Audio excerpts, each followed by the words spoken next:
नमस्कार।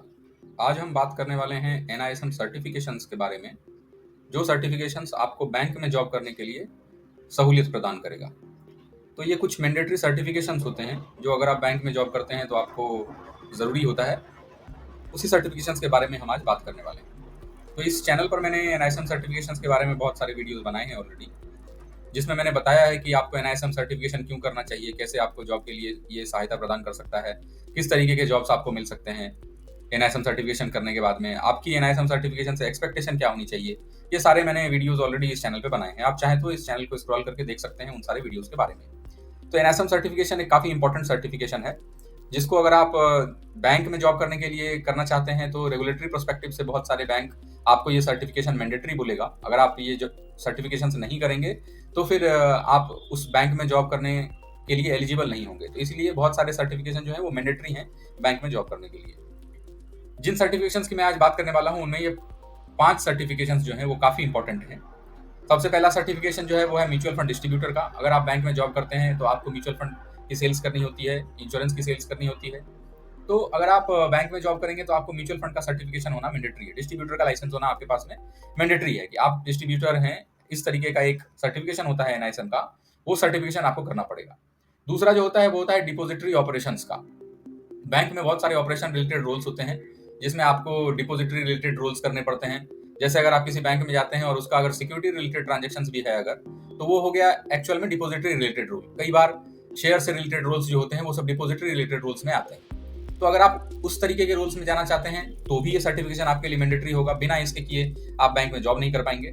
तीसरा जो सर्टिफिकेशन है वो है करेंसी डेरिवेटिव्स का सर्टिफिकेशन। करेंसी डेरिवेटिव्स क्यों जरूरी है? क्योंकि करेंसी में बहुत सारे ट्रांजेक्शन बैंक में होते हैं। अगर आप कहीं पे भी ब्रांच बैंकिंग में जाते हैं, करेंसी डेरिवेटिव्स का अगर सर्टिफिकेशन है आपके पास में, तो करेंसी डेरिवेटिव सर्टिफिकेशन आपको हेल्प करेंगे उस जॉब को रिटेन करने के लिए। फिर आती है इक्विटी सेल्स।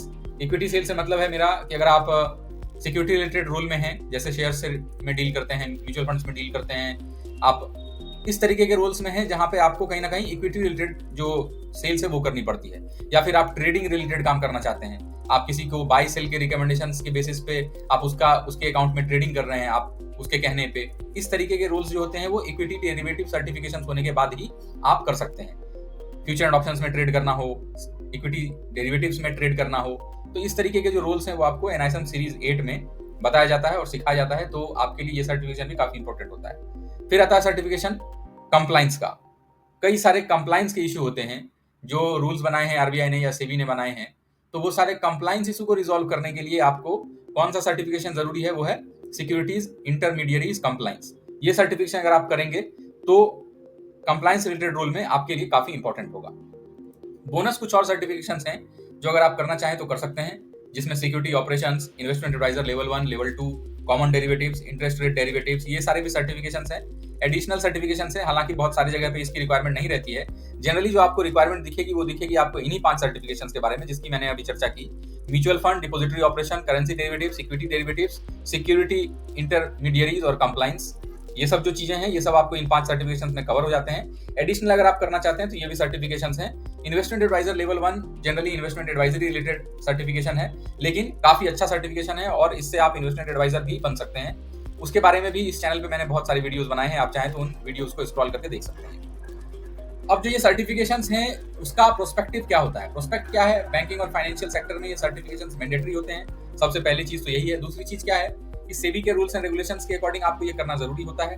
तीसरा होता है कि अगर आप इन सर्टिफिकेशंस को करते हैं तो कहीं ना कहीं आपका नॉलेज एनहांस होता है और आपको जानकारी होती है। और सारे जो एम्प्लॉयर्स हैं, जितने भी एम्प्लॉयर्स हैं, ओवरऑल ये इंडस्ट्री का नॉर्म्स है, ये सर्टिफिकेशन के बेसिस पे बेसिक रिक्वायरमेंट है जिसके बेसिस पे आपको जॉब मिलता है। तो ये सर्टिफिकेशन काफी आपके लिए इंपॉर्टेंट हो जाता है। अब सही सर्टिफिकेशन चूज करना भी आपके लिए जरूरी है। अभी जैसा मैंने आपको बताया कि 5 सर्टिफिकेशन जो है वो मैंडेटरी हैं, लेकिन फिर भी आपको किस फील्ड में जाना है, किस तरीके के सेक्टर में आपको इन करना है। बैंक में अगर रोल करना है तो बैंक में किस तरीके के रोल्स में जाना है।